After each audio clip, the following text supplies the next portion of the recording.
ഇനി ഹാഷ്മി താജ് ഇബ്രാഹിം കൂടി ചേരുന്നു. Hashmi, good morning. ഹാഷ്മി, ഇന്ന് പ്രഭാതത്തിൽ ഈ പറയുന്ന ദുരന്ത മേഖലകളിൽ എന്തൊക്കെയായിരിക്കും നടക്കുക? നമുക്ക് എന്തൊക്കെയാണ് വിവരങ്ങൾ ലഭിച്ചിട്ടുള്ളത് ഈ പ്രഭാതത്തിൽ? SKN സൂചിപ്പാറ മുതൽ പോത്തുകൽ വരെയുള്ള മേഖലകളിൽ ചാലിയാർ പുഴയുടെ വനയോര മേഖലകളിലുള്ള തെരച്ചിൽ ഏതാണ്ട് അതിശക്തമായി തന്നെ കഴിഞ്ഞ ദിവസങ്ങൾ തുടരുന്നുണ്ട്. പക്ഷേ ഇന്നലെയൊന്നും കാര്യമായ റിക്കവറി ഉണ്ടായിരുന്നില്ല SKN. അപ്പോൾ ഇന്നും പക്ഷേ ഈ മേഖലയിൽ പരിശോധന ശക്തമായി തുടരാൻ തന്നെയാണ് തീരുമാനം. അവസാന മൃതദേഹം കിട്ടും വരെ പരിശോധന തുടരും എന്ന് മന്ത്രിമാരടക്കം ആവർത്തിച്ച് പറയുന്നുണ്ട്. പക്ഷേ അപ്പോഴും പ്രശ്നം SKN, അതിലെ ഒരു പ്രശ്നം അവസാന മൃതദേഹം എന്ന് പറയുമ്പോൾ എത്ര പേർ മരിച്ചു എന്നുള്ളതിൻ്റെ കൃത്യമായ കണക്ക് നമ്മുടെ കയ്യിൽ ഇപ്പോഴും ഇല്ല എന്നുള്ളതാണ്. എത്ര പേർ മിസ്സിംഗ് ആണ് എന്നുള്ളതിൻ്റെ കൃത്യമായ കണക്ക് നമ്മുടെ കയ്യിൽ ഇപ്പോഴും ഇല്ല എന്നുള്ളതാണ്. കഴിഞ്ഞ ദിവസം ഈ മിസ്സിംഗ് കണക്കുകളുടെ അല്ലെങ്കിൽ കാണാതായവരുടെ ആദ്യ പട്ടിക പുറത്തുവിടും എന്ന് മന്ത്രി കെ രാജൻ പറഞ്ഞതാണെങ്കിലും ഇത് ആ കണക്ക് പുറത്തേക്ക് വരുമ്പോൾ ഈ പറഞ്ഞ കാണാതായവരുടെ പട്ടികയില്ല. അതിൽ ഏറ്റവും പ്രധാനം ഇതര സംസ്ഥാന തൊഴിലാളികൾ എത്ര പേരുണ്ട് എന്നുള്ള കണക്ക് സർക്കാരിനെ ശരിക്കും കുഴയ്ക്കുകയാണ്. ആ മേഖലയിൽ കുറേ അധികം പേരുണ്ട് എന്ന് പ്രദേശവാസികൾ പറയുന്നതല്ലാതെ അവരെക്കുറിച്ചുള്ള കാര്യമായ വെയർ അബൌട്ട്സോ ഏതെങ്കിലും തരത്തിലുള്ള രേഖകളോ എവിടെയും ഇല്ലാത്ത ഒരു പശ്ചാത്തലമുണ്ട്. അവരെ തിരഞ്ഞ് ഹിന്ദിയിലടക്കം ചില കാർഡുകൾ കൊടുത്തിട്ടുണ്ടെങ്കിലും അവരെ തിരഞ്ഞ് കാര്യമായ അന്വേഷണങ്ങൾ എവിടുന്നും വരുന്നില്ല എന്നുള്ളത്. അതേസമയം തന്നെ ഒരുപാട് പേർ എന്ന് പറഞ്ഞാൽ ചില ആളുകൾ പറയുന്ന കണക്കൊക്കെ കേട്ടാൽ ഒരുപക്ഷെ SKN അന്ന് SKNോട് കമന്റ് ബോക്സിൽ ഒരാൾ ചോദിച്ച ഒരു കണക്കൊക്കെ പറയുന്ന പ്രദേശവാസികളൊക്കെ നമുക്കറിയില്ല എത്രത്തോളം ഉണ്ടെന്ന് അറിയില്ല. പക്ഷേ അത്രത്തോളം ഒരുപാട് ഇതര സംസ്ഥാന തൊഴിലാളികൾ കൃത്യമായ ഒരു ഡേറ്റ കിട്ടാത്തതാണ് ഈ കാണാതായവരെ കുറിച്ചുള്ള ഒരു കണക്ക് പ്രസിദ്ധീകരിക്കാനുള്ള വലിയ കാലതാമസം. SKN 9ാം നാളാണ്. നമുക്ക് ഈ തെരച്ചിലിൻ്റെ പരിമിതി അറിയാം. നമ്മൾ അന്വേഷിക്കുന്നത് മനുഷ്യ ശരീരങ്ങളെക്കുറിച്ചാണ്. 9ാം നാളൊക്കെ അതിൻ്റെ സാധ്യതകൾ ഡിമിനിഷിംഗ് ആയിക്കൊണ്ടിരിക്കുമെന്ന കാര്യത്തിൽ ഒരു തർക്കവുമില്ല. എങ്കിൽ കൂടിയും പരമാവധി തെരച്ചിൽ, പരമാവധി മേഖലകളിൽ ഒരു സ്ഥലം പോലും ബാക്കിയില്ലാത്തവണ്ണമുള്ള പരിശോധന ഇന്നും വിവിധ സേനാംഗം നമ്മളോട് നിൽക്കുമ്പോൾ ഇന്നലത്തെ പോലെ തന്നെ വിവിധ സന്നദ്ധ പ്രവർത്തകർ, പോലീസ്, NDRF ഒക്കെ അങ്ങോട്ടേക്ക് കടന്നു പോകുന്നുണ്ട്. അല്പസമയത്തിനകം അവർ അങ്ങോട്ടേക്ക് കയറുകയും ചെയ്യും. SKN ഇതിലേറ്റവും പ്രധാനം ഈ വയനാട് ജില്ലയിൽ മാത്രം 34 ക്യാമ്പുകളിലായി 3953 പേർ. ചൂരൽമല ലാൻഡ്സ്ലൈഡ് ക്യാമ്പ് പോലെ മൊത്തം 16 ക്യാമ്പുകളിലായി 2225 പേർ. ഇത്രയും പേർ ഓരോരോ ക്യാമ്പുകളിൽ, ഓരോരോ ദുരിതാശ്വാസ ക്യാമ്പുകൾ കഴിയുകയാണ്. അത് വലിയ എണ്ണമാണ്. അവർ എല്ലാ കാലവും അവർക്ക് അവിടെ മാത്രം തുടരാൻ കഴിയുകയില്ല.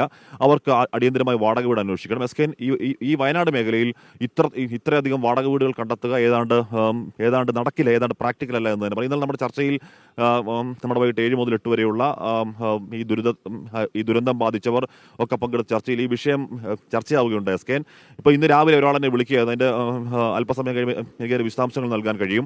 ഇന്ന് രാവിലെ ഒരാൾ വിളിച്ച് ഇത്തരത്തിൽ ആ മേഖലയിലുള്ളവർക്ക് ഒരു വർഷത്തേക്കുള്ള വാടക ഞാൻ ഏറ്റെടുത്തുകൊള്ളാം, ഒരു ഗ്രൂപ്പ് ഏറ്റെടുത്തുകൊള്ളാം എന്നൊക്കെ പറഞ്ഞ് പല ഗ്രൂപ്പുകളുടെ എന്നെ മാത്രമല്ല അങ്ങനെ പല ഗ്രൂപ്പുകൾ അങ്ങനെ രംഗത്ത് വരുന്നുണ്ട്. അപ്പോൾ ഓരോരോ ആളുകൾ വന്ന് അവർക്ക് ഒരു വർഷത്തെ വാടക, 6 മാസത്തെ വാടക ഇവർക്ക് മുൻകൂറായി നൽകിക്കൊണ്ട് വാടക വീടുകളിലേക്ക് അവരെ മാറ്റാനുള്ള ശ്രമങ്ങൾ തുടങ്ങുന്നു. അല്ലാതെ ഒരുപക്ഷെ സർക്കാർ മാത്രം വിചാരിച്ചാൽ ഇത്രയും അധികം ഇൻമേറ്റ്സിനെ, ഇത്രയും അധികം ക്യാമ്പുകൾ കഴിയുന്നവർക്ക് വാടക വീട് ഈ ചെറിയ കാലം കൊണ്ട് ഒരിക്കൽ നടക്കുമോ എന്നറിയില്ല. അതിനകത്ത് വലിയ സഹായം ആവശ്യമുണ്ട്. SKN എന്തായാലും ഇപ്പോൾ ബത്തേരി, പടിഞ്ഞാറത്തറ തുടങ്ങിയ മേഖലകളിൽ PWD 10-27 ക്വാർട്ടേഴ്സ് ഒഴിപ്പിച്ചെടുക്കുന്നുണ്ട്. പരമാവധി ക്വാർട്ടേഴ്സുകൾ ഒഴിപ്പിച്ചെടുത്ത് വാടകയ്ക്കും പുനരധിവാസത്തിന് നൽകാനുള്ള ആലോചന സർക്കാർ നടക്കുന്നു. അതോടൊപ്പം തന്നെ SKN ഈ രേഖകൾ നഷ്ടമായവരുടെ പ്രശ്നം, എല്ലാ രേഖകളും നഷ്ടമായവരാണ്, എല്ലാം നഷ്ടമായവരാണ്. അപ്പോൾ അവർക്ക് മുന്നോട്ടുള്ള വഴിയിൽ അല്പം എന്തെങ്കിലും സഹായമൊക്കെ കിട്ടണമെങ്കിൽ രേഖകൾ പ്രധാനമാണ്.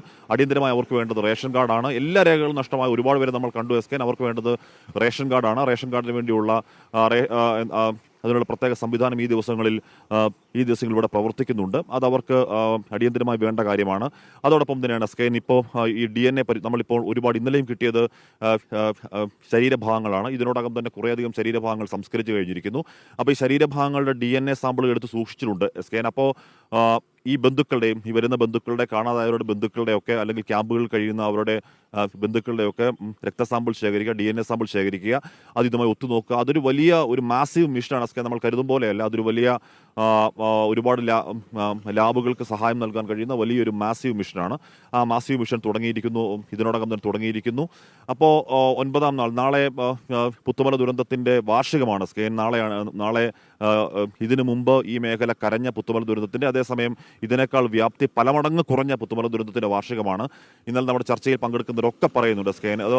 അത് ഏതെങ്കിലും തരത്തിൽ ആരെ പഴിക്കാനോ കുറ്റപ്പെടുത്താനോ ഒന്നുമല്ല. പുത്തുമല ദുരന്തം കഴിഞ്ഞതുപോലെ ആവരുത് കാര്യങ്ങൾ. പുത്തുമല ദുരന്തത്തിലെ ഒരുപാട് വീഴ്ചകൾ അവർ ചൂണ്ടിക്കാണിക്കുന്നുണ്ട്. നമുക്ക് ഇപ്പോൾ അത് ഉറപ്പായും വിശദമായി അല്പ ദിവസങ്ങളിൽ ചർച്ച ചെയ്യേണ്ടി വരുമെന്ന കാര്യം എനിക്ക് ഉറപ്പാണ്. പക്ഷേ ഈ സമയം അത് പറയേണ്ടതില്ലെങ്കിൽ കൂടിയും അത് കുറ്റപ്പെടുത്തലോ ഏതെങ്കിലും തരത്തിലുള്ളതല്ല. ഈ ദുരന്തം നേർക്കുനേർ കണ്ടവർ, പുത്തുമലയെ നന്നായി അറിയാവുന്നവർ, പുത്തുമല മേഖലയിലുള്ളവരൊക്കെ പറയുന്നു, ആ സമയത്തെ പുനരധിവാസം പോലെ ആകരുത് ഞങ്ങളുടെ കാര്യം, ഞങ്ങൾക്കൊപ്പം നിങ്ങൾ ഉണ്ടാകണം എന്ന് ആവർത്തിച്ച് ഇന്നലെ ചർച്ചയിൽ പങ്കെടുത്ത അടക്കം പറയുന്നുണ്ടായിരുന്നു. ഇന്നലെ ചർച്ചയിൽ പങ്കെടുത്തവരും അവരുടെ തീർത്താൽ തീരാത്ത സങ്കടങ്ങൾ, അവർക്ക് നേരിടാൻ പോകുന്ന ബുദ്ധിമുട്ടുകൾ ഞങ്ങളെ നിങ്ങൾ ഇട്ടിട്ട് പോകരുതെന്ന് പറയുന്നുണ്ടായിരുന്നു. ഇനി ഈ വാർത്ത കഴിഞ്ഞ് SK തുറന്നു പറയുന്നുണ്ട്, അവർ നമ്മുടെ ചർച്ചയിൽ ലൈവായി തുറന്നു പറയുന്നുണ്ട്, ഈ വാർത്ത കഴിയുമ്പോൾ അടുത്ത വാർത്ത വരുമ്പോൾ ഞങ്ങളെ ഇട്ടിട്ട് പോകരുത്, ഞങ്ങളെ തനിച്ചായി പോകും എന്ന് പറഞ്ഞ് നമ്മൾ ഉറപ്പ് കൊടുക്കുന്നു SK, അവർ തനിച്ചാവില്ല. നമ്മൾ മറ്റേത് വാർത്ത വന്നാലും അവരെ ഇട്ടിട്ട് പോകുന്ന പ്രശ്നം ഉദിക്കുന്നില്ല. നമ്മൾ അവർക്കൊപ്പമുണ്ട്.